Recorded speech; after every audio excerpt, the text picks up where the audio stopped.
J'ai commencé l'athlétisme en 2010. À l'époque, on pose un diagnostic sur ma pathologie, qui est une malformation d'un œil carie et une infirmité motrice cérébrale.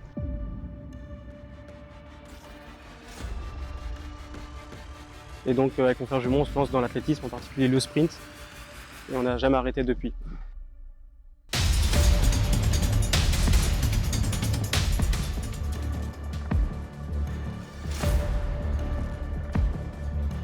Le sport de haut niveau a commencé en 2016, quand j'ai rencontré un coach kiné du sport qui m'a dit que j'avais ma place dans le mouvement paralympique, et depuis, voilà, j'ai le parcours qu'on connaît.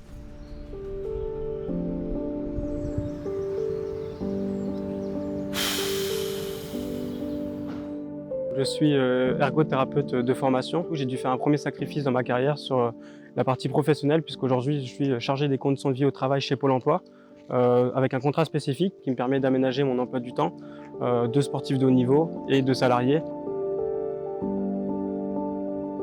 Le nerf de la guerre, c'est le côté financier qui me permet d'être serein quant à ma préparation. C'est-à-dire que je ne vais pas me poser la question de savoir comment je vais pouvoir partir en compétition, comment je vais payer ma nutrition, comment je vais payer ma préparation physique et la récupération, etc.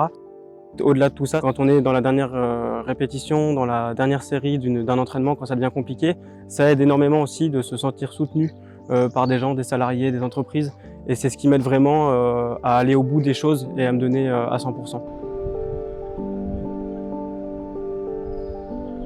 L'idée, c'est de laisser personne me dire ce que je dois devenir, qui je dois être ou ce que je dois faire dans la vie.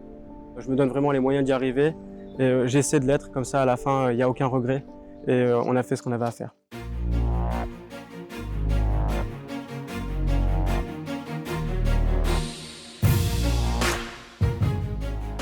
La valeur principale qui me porte pour mon sport, c'est le travail, c'est vraiment le goût de l'effort. Je me donne à 100%, je donne mon corps et mon âme dans ce que je fais tous les jours, à chaque entraînement, dans chaque répétition. Quand tu veux être médaillé au jeu, il faut avoir cette rigueur et ce mode de vie. À un moment donné, ça devient tellement compliqué à gérer psychologiquement, physiquement. Il faut que ça reste une passion. Quand tu gagnes 5 centièmes de seconde, 1 centième de seconde sur ta course, que tu fasses 11 secondes 35 ou 11 secondes 30, et en tant que sprinter, tu le ressens. C'est vraiment cet effet enivrant qu'a la performance qu'on recherche à chaque 100 mètres.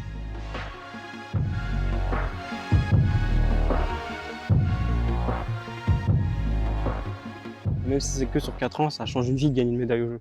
Et les Jeux de Paris 2024, c'est avant tout un rêve, mais plus l'échéance approche et plus ça devient un objectif. Ça fera pas de moi une moins bonne ou une meilleure personne que de réussir ou pas cet objectif-là. Ça fera de moi quelqu'un qui a essayé. Je suis compétiteur, donc l'important sera de faire une médaille aussi. Mais tout ce que je veux, c'est être fier de moi à la fin, regarder en arrière et me dire que j'ai fait ce qu'il fallait faire.